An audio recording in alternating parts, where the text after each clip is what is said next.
The speaker is a 28-year-old Korean woman, let's call her Mi Young, who met an unexpected event playing hide and seek when she was a kid. I was 10 when it happened.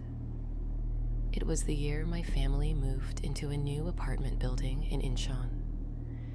Not the fancy kind, just one of those faded, boxy buildings with brown tiles and narrow hallways that all smell like soy sauce and old laundry. There were lots of kids my age in the building, so I made friends quickly. We'd play hide and seek in the stairwells or ride bikes in the parking lot until it got dark. But there was one girl no one really talked about. The others called her Myeonhae girl, the apology girl. I asked why, and they said, she always says sorry, even when you don't see her. The first time I saw her was during a game of hide and seek. I was hiding behind the recycling bins in the basement garage when I saw her standing in the far corner. She had long black hair that covered most of her face and was wearing a yellow dress, kind of dirty, like it hadn't been washed in weeks. She was just standing there facing the wall. I thought she was just another kid, so I called out, "Hey, you hiding too?" She didn't answer. She just turned her head really slowly. She had no face. I don't mean it was blank. I mean it looked like something was missing, like her skin had been stretched smooth where her eyes and mouth should have been. But I could hear her. She whispered, "Sorry, I'll borrow yours now." I ran home screaming. My parents didn't believe me. They said I probably saw a mannequin or something. But after that night, strange things started happening. My friends said I was acting weird, that I looked different. One even said, "You're smiling too much now, it's creepy." But I wasn't smiling, not on the inside. One night, I woke up and saw her standing at the foot of my bed, the girl in the yellow dress. But this time, she had my face. It was stretched onto her head like a mask, crooked, like it didn't quite fit. She smiled at me and said, "You can have it back, for now." I passed out. When I woke up, I had a nosebleed, and my lips were cracked, like they'd been pulled apart. My mom thought I'd had a nightmare, but after that, mirrors didn't show me quite right anymore. Sometimes when I pass by a mirror too quickly, my reflection lags or smiles when I don't. Once I looked into the mirror and my reflection whispered, "Sorry." We moved out of that building a few months later. My parents said it was because of my episodes, but I know the real reason. The Myeonhae girl doesn't live in just one place. She finds lonely kids, the quiet ones, the ones no one checks on too closely, and she borrows them, just for a little while. But the scary part, sometimes she doesn't give them back.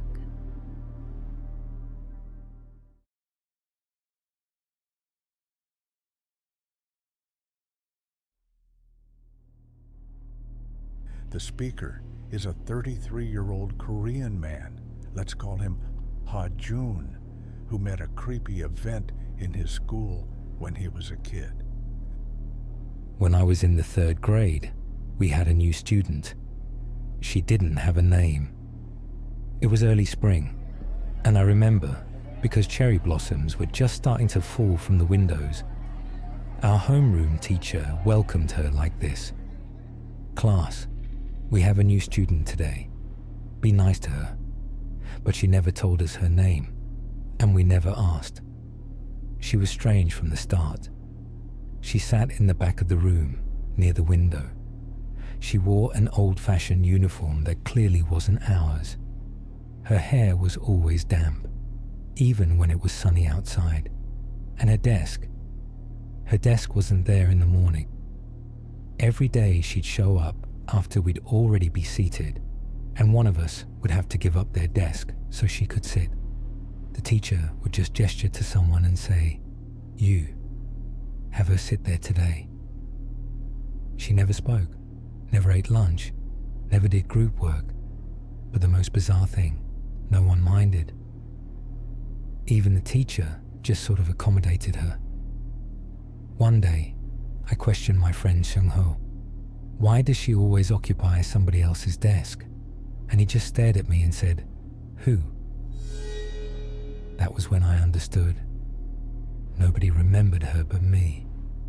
Never after she left every evening. She was as if she did not exist. But I knew, I remembered, because she began shadowing me. I'd see her outside my apartment, against the gate, hair dripping wet, eyes empty. I'd hear the knocks on my window at night, even though I lived on the 5th floor. One night, I finally rolled up the window. She was on the ledge, not holding on to anything, just standing, looking at me. And she said something for the first time. "Can I sit at your desk now?"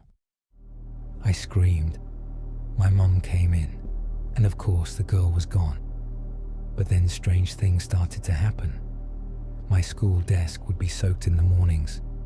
My textbooks would disappear, only to reappear with weirdness written on them, pages of my name over and over in someone else's hand. And one day, she didn't show up at school anymore. I thought it was over. But on the last day of 3rd grade, we took a class picture. Everyone lined up in the schoolyard, smiling at the camera. A few days later, when I went to pick up the photo, I looked for myself in the back row. And there I was, but standing right next to me was her. Hair wet, face blank. No one else reacted. No one else noticed. But there she was. And the oddest thing? I was in the middle of the group in life, but in the photograph, I was standing in the back right corner by the window. Her place. I still carry this photo around. I have it hidden away, but every now and again, I can hear the sound of droplets of water dripping from the drawer, as if she's still waiting for someone else to put her at a desk.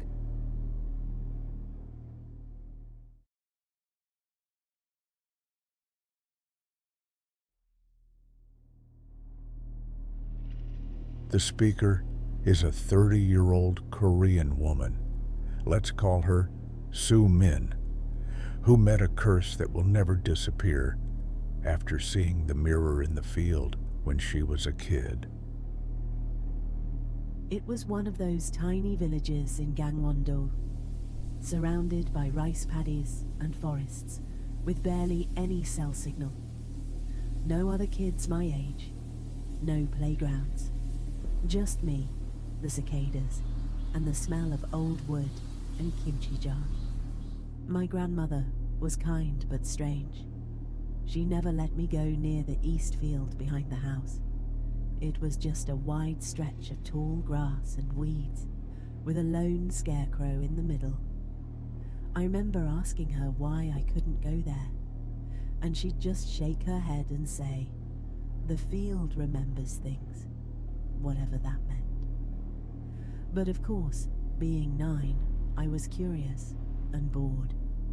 One afternoon, when she was napping, I snuck out through the back and ran straight into the field. The grass was taller than I thought. It made a whispery sound as I walked through it, like it was breathing. I made my way toward the scarecrow, but I stopped halfway, because something caught my eye, something shiny in the grass. It was a mirror, a tall, freestanding mirror, like the kind you'd find in a dressing room, just standing there in the middle of the field, tilted slightly upward. There was no frame, just raw, silver-edged glass, like it had been broken off something larger. I should have turned around, but I didn't. I walked up to it and looked into it, and I saw myself, at first. Then it changed. My reflection didn't move with me. It just stood there, still, staring. And then it smiled. I wasn't smiling. I took a step back, and the reflection stepped forward. The grass in the mirror began to rot. I could see it turning black and brittle behind my reflection, while everything around me stayed green. And then my reflection opened its mouth. It didn't speak. It screamed. But there was no sound, just the sight of its mouth stretching wider and wider, like it was trying to pull me in. And then it lifted its hand, slowly, and pointed behind me. I turned. There was nothing there, just the field. But when I turned back, the mirror was gone. Not broken, not lying on the ground. Gone, like it had never been there. I ran back to the house, shaking. I tried to tell my grandmother what happened, but she just looked at me and said, "You looked into his mirror, didn't you?" I asked her who he was, and she told me something I'll never forget. "That mirror doesn't show your reflection," she said. "It shows the you that got left behind." After that day, weird things started happening. My reflection would blink when I didn't. Sometimes it would smile just a second too late. And once, just once, I swear, it mouthed something. It said, "Let me out." I covered every mirror in my house after that summer. To this day, I keep them all hidden, even the bathroom one. I haven't looked into a mirror for over 20 years, because I know one day, if I do, she won't let me look away.